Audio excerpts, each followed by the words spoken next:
Assalamualaikum warahmatullahi wabarakatuh. Saya Indah Navara dari kelompok 5 akan menjelaskan tentang rasionalisme Descartes. Rasionalisme Descartes adalah paham yang muncul di tengah kungkungan gereja Kristiani yang dikenal dengan masa skolastika.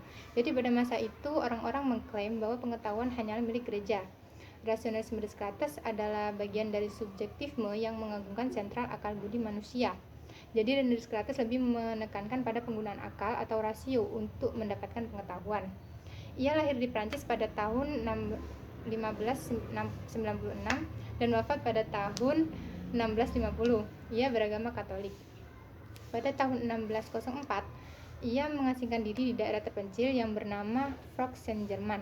Tapi sebelum ia mengasingkan diri, ia mengecam pendidikan matematika di sebuah universitas karena ia merasa kalau matematika tersebut sangat buruk. Lalu ia mengasingkan diri untuk mempelajari geometri.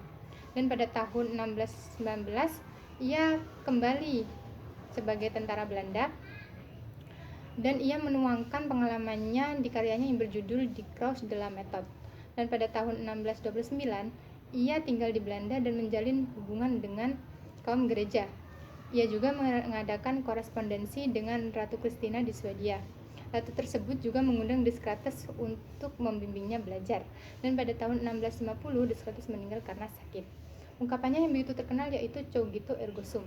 Sebagai contohnya adalah kita mengamati sarang madu, kemudian kita mendekati dan merasakannya.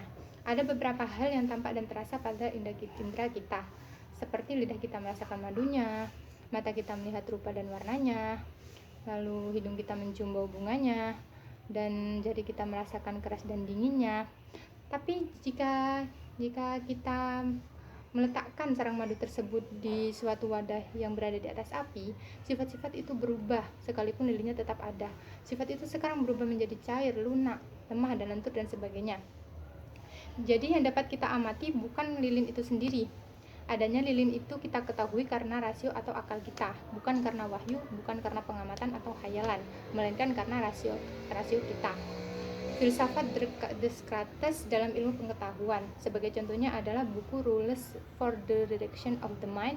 Yang kedua adalah pengetahuan ada 3 bagian, yaitu pengalaman indrawi, fakta logika, dan matematika. Yang ketiga ontologi Tuhan dan benda. Yang keempat metafisika benda material dan non material. Dan yang kelima adalah analitik geometri. Sekian dari saya. Wassalamualaikum warahmatullahi wabarakatuh.